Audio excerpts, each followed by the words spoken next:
বিশ্ব নবী তিনজনকে সিলেক্টেড করে দিলেন।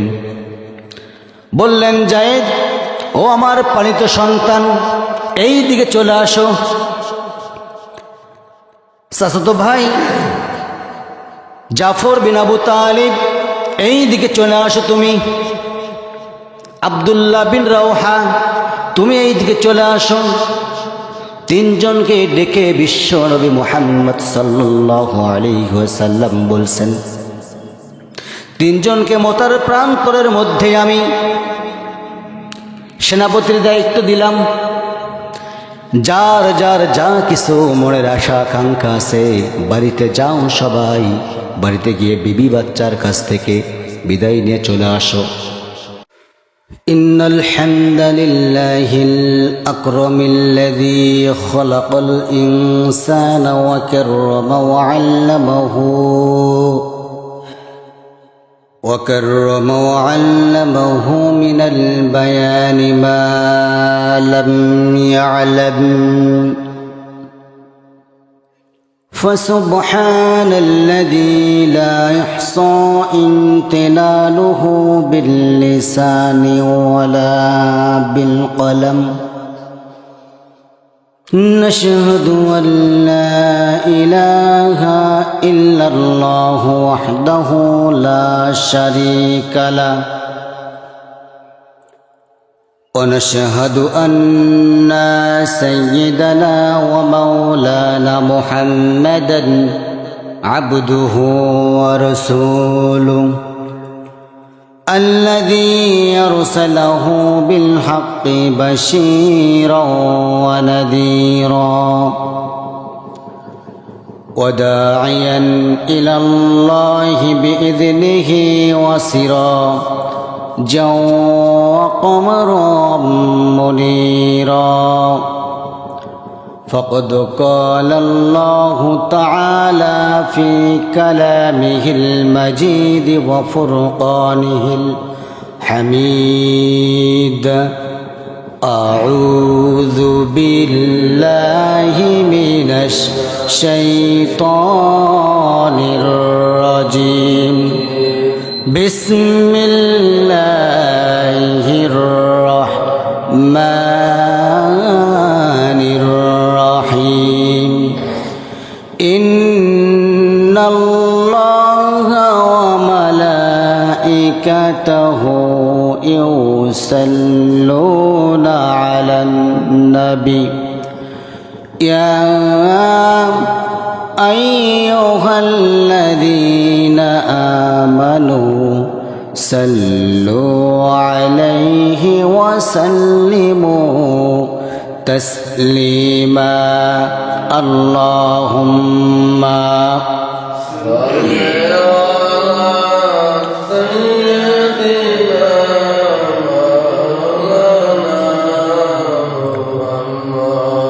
وعلى آله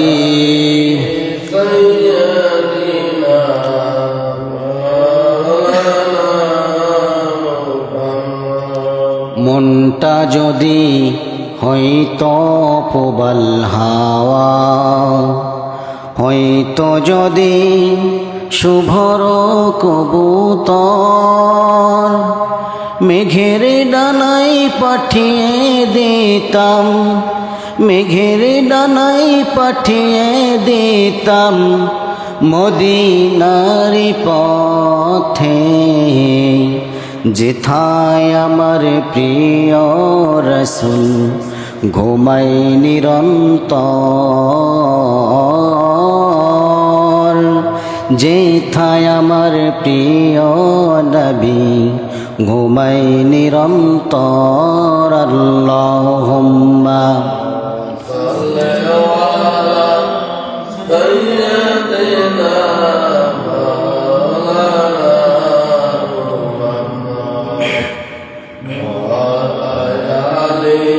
سيدنا مولانا محمد সবাই বলুন বালাগাল উলা বিকামালিহি কাশাফাত তুজা বিজামালিহি হাসনাত জামিউ خصاله صلوا عليه وآله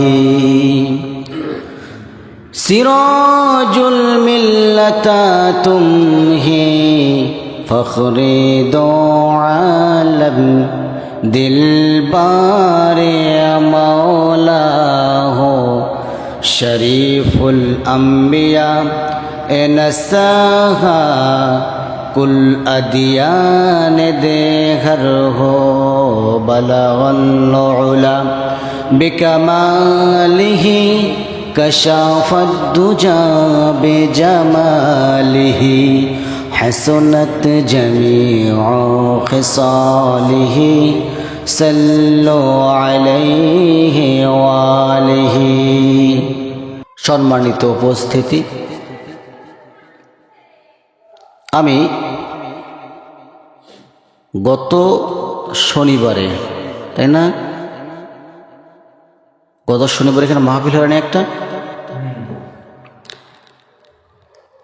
গত শনিবারে এই মাহফিলে লক্ষ্য করে দেখলাম এই মাইকটাই ঠিক ছিল না। আলোচনা করতে মানে শুরু করতে আমার গলা নষ্ট হয়ে গেছে। আসলে আমাদের মাইকটা হচ্ছে প্রাণ কেন্দ্র, একটা দেহের প্রাণ কেন্দ্র, কি বলেন? যদি সাউন্ড সিস্টেম ভালো না থাকে কথা বলে মজা পাওয়া যায় না। যেমন কথা বলতেছি না এখন, এত দূর থেকেও আমি কথা বলতে পারি নাই সেদিন। পরে একটু মাইকওয়ালাকে রাগারাগি করলাম, তারপরও ঠিক করতে পারেনি।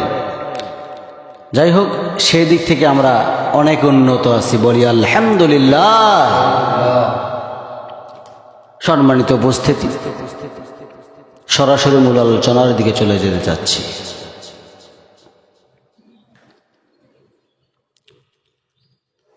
আমরা প্রশংসা করলাম কার? আসতে কবেন না, কার করলাম? আচ্ছা,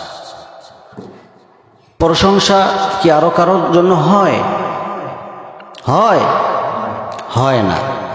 প্রশংসা কেবলমাত্র শুধুমাত্র কার জন্য হবে বলেন তো?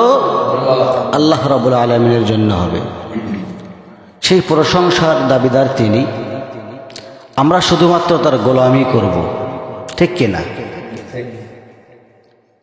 কারণ আল্লাহ রাব্বুল আলামিন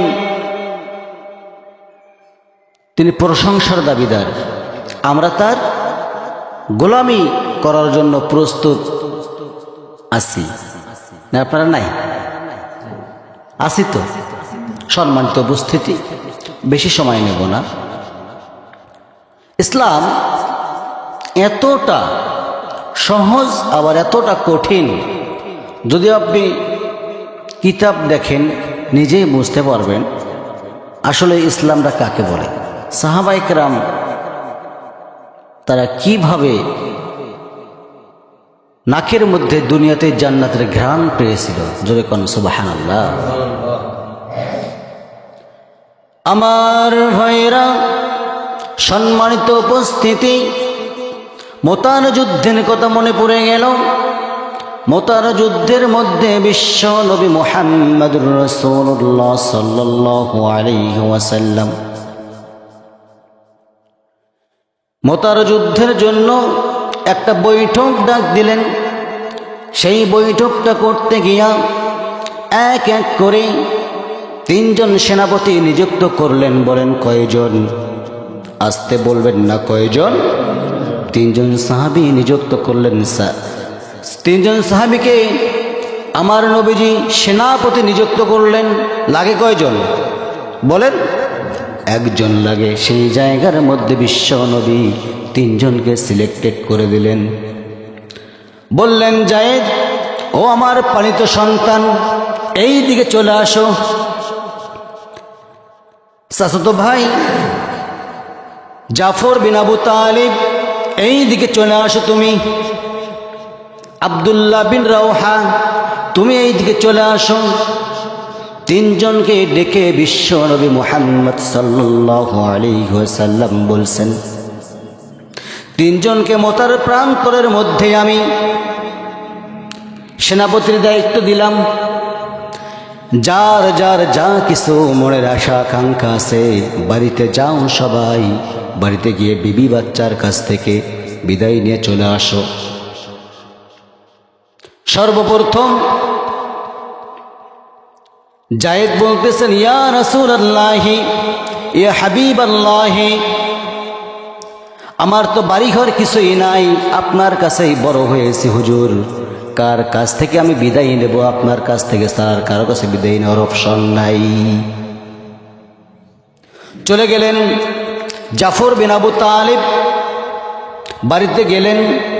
বাড়িতে গিয়া জাফর বিন আবু তালিব তার স্ত্রীর পাশে বসে বলতেছেন, ও আমার স্ত্রী, আজকে বিশ্বনবী আমাকে জিহাদের ময়দানে যেতে বলেছেন, জিহাদের ময়দানে যেতে বলেছেন, আমাকে সেনাপতি নিযুক্ত করে দিয়েছেন।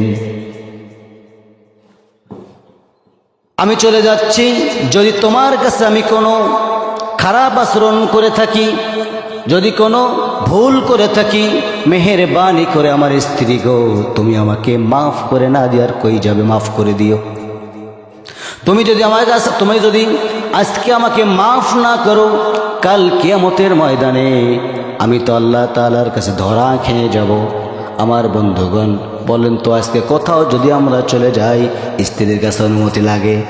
লাগে? লাগে না। না না, এটা করা যাবে না। স্ত্রী বলতেছেন, ও আমার স্বামী গো, এই যে ছোট্ট ছোট্ট বাচ্চাগুলো আছে, এই বাচ্চাগুলোকে আপনি রেখে চলে যাচ্ছেন, ঠিক আছে, আপনাকে আমি বাধা দেব না, তবে আমি আল্লাহ তাআলার কাছে একটাই দোয়া করব, সেই দোয়াটা হলো, আয় রব্বুল আলামিন, আয় আল্লাহ তাআলা, আমার স্বামীকে যখন বিশ্বের মানবতার মহান মুক্তির দূত রাসূল সাল্লাল্লাহু আলাইহি ওয়াসাল্লাম সেনাপতি নিযুক্ত করেছেন, আয় আল্লাহ তাআলা, আমি চাই না আমার স্বামী ওই যুদ্ধের ময়দানে শহীদ হয়ে যায়। আমি আল্লাহ গো তোমার কাছে চাই, আমার স্বামী যেন শহীদ না হয়ে আমার কাছে যেন গাজী হয়ে ফিরে আসে। সঙ্গে সঙ্গে জাফর বিন আবু তালিব করলেন কি, তরবারি বের করলেন। তরবারি বের করে উল্টো দিকে মৃত আঘাত করলেন স্বামীর স্ত্রীর শরীরের মধ্যেই। মৃত আঘাত করে স্ত্রীকে বলতেছেন, ও আমার কলিজার টুকরা স্ত্রী, বড় তো লেগেছে নাকি? স্ত্রী বলতেছেন, ও আমার স্বামী গো, কেমন করে লাগবে, আপনি তো উল্টা দিক থেকে মেরেছেন। জাফর বলতেছেন, ওরে আমার স্ত্রী, তুমি হয়তো বুঝতেছো না, যেমন উল্টা দিকে মারলে লাগবে না, তুমি 1000 বার যদি আল্লাহ তাআলার কাছে উল্টা দোয়া করো, আল্লাহর দরবারে কবুল হবে না। যেহেতু আল্লাহর রাসূল সাল্লাল্লাহু আলাইহি ওয়াসাল্লাম আমাকে 2 নাম্বার সেনাপতি বানাইয়া দিয়েছেন, অতএব আমি আমার নাকের ভিতরে জান্নাতের সুঘ্রাণ পেতেছি। জোরে কোন সুবহানাল্লাহ। এইভাবেই জাফর সন্তানকে লক্ষ্য করে স্ত্রীকে বললেন, ও আমার স্ত্রী, আর কথা বলতে যাচ্ছি না, সন্তানগুলোকে তুমি ভালো করে দেখবে, আমি যেভাবে যুদ্ধের ময়দানে চলে যেতেছি 100% বিশ্বনবীর ঘোষণা অনুযায়ী আমি কিন্তু শাহাদত বরণ করব।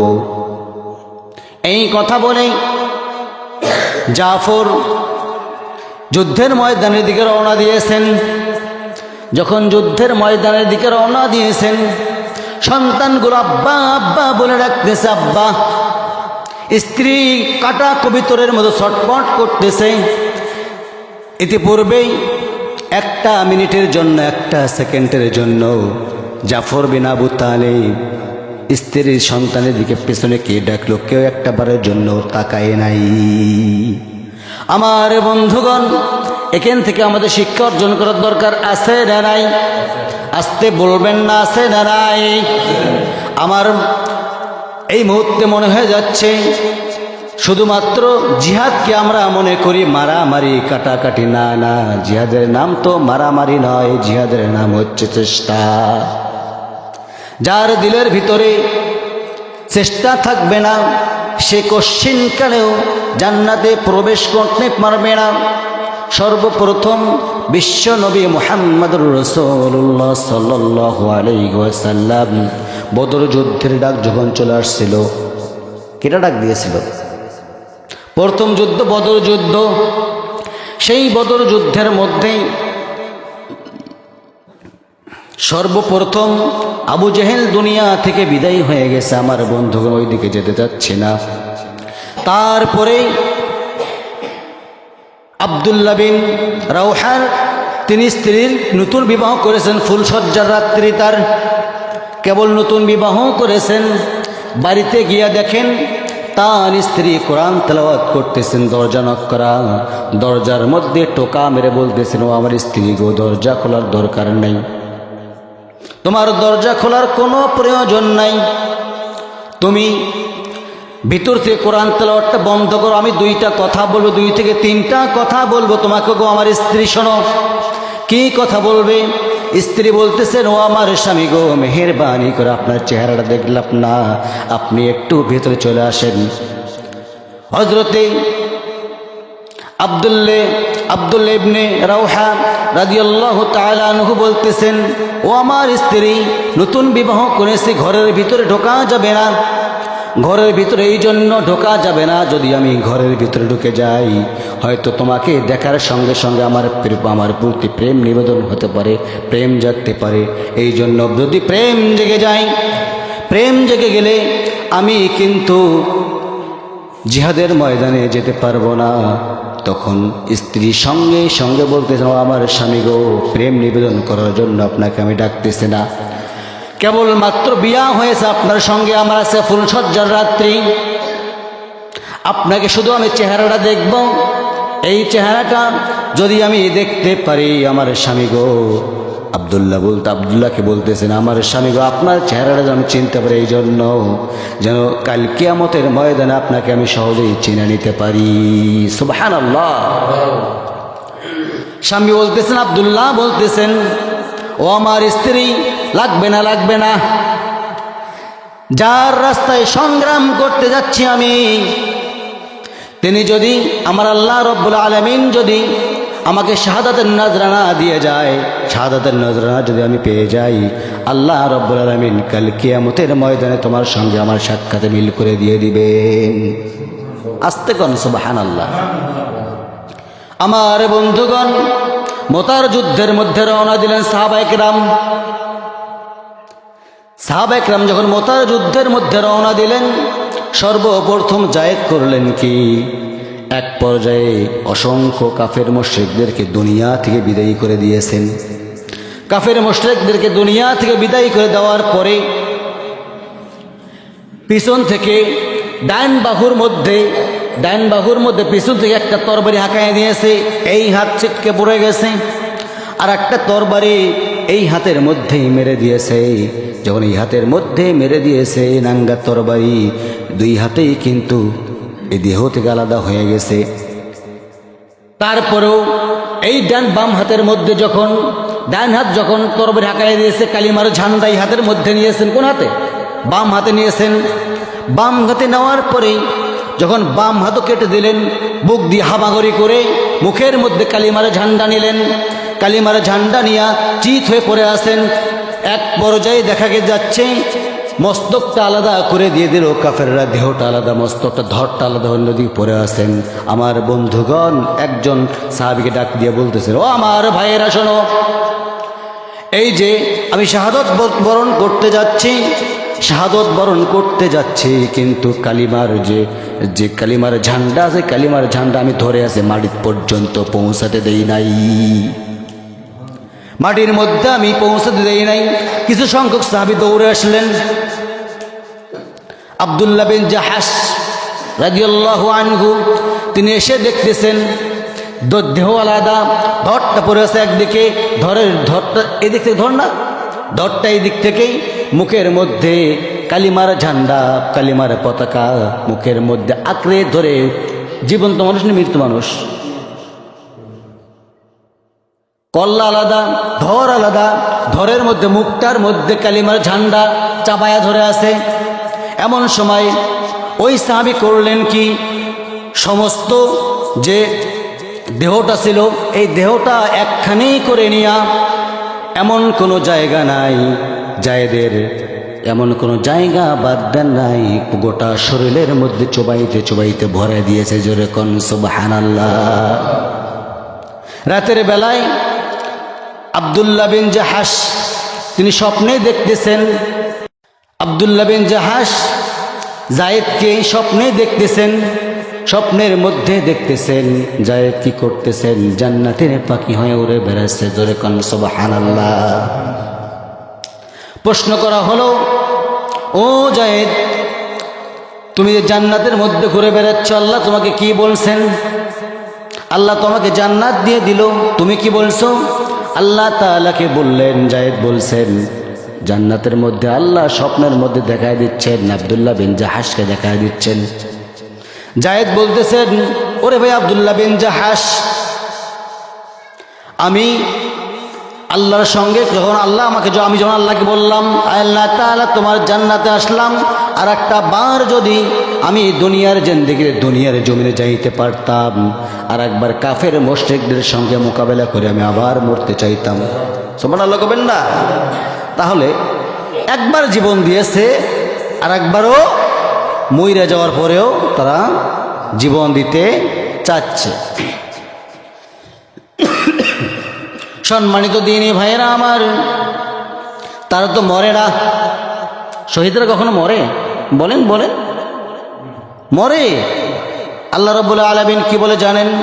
ওয়ালা তাকুলু লিমান ইয়াকতালু ফি সাবিলিল্লাহি আমওয়াত বাল আহইয়াউ ওয়ালাকিন লা তাশউরুন। জোরে বলুন আল্লাহু আকবার। তাদেরকে তোমরা মৃত্যু বলে ঘোষণা দিও না, যারা আমি আল্লাহ রাব্বুল আলামিন আমার রাস্তায় সংগ্রাম করে জীবন দিয়েছে, তাদেরকে তোমরা মৃত বলে ঘোষণা দিও না। তাফসীর ইবনে কাসিরের মধ্যে আসছে তারা বরং জীবিত। আমি আল্লাহ রাব্বুল আলামিন তাদেরকে নিজের হাতেই খাবার বন্টন করি। সুবহানাল্লাহ।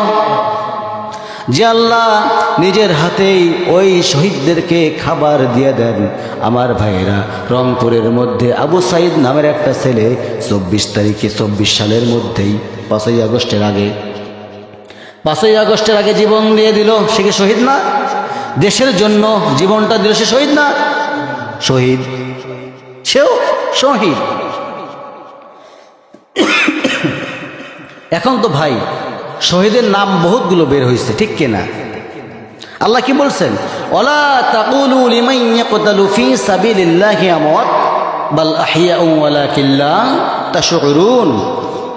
তাদেরকে তোমরা মৃত বলে ঘোষণা দিও না, বরং তারা জীবিত। আমি আল্লাহ রাব্বুল আলামিন তাদেরকে নিজের হাতে খাবার বন্টন করি।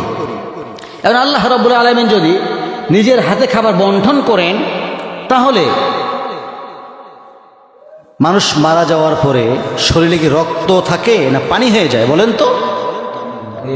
আপনি এই মুহূর্তে যারা শাহাদাতের নজরানা পাইছে, তার কবরটা খনন করবেন। কবর খনন করে দেখবেন অস্ত্র বাজায় দিবেন, ধারালো অস্ত্র বাজায় দিবেন, 100% শরীর থেকে রক্ত বের হবে। কারণ না খাইলে তো রক্ত হইতো না, ঠিক কিনা? তারা খায়, আল্লাহ তাদেরকে খাওয়ান।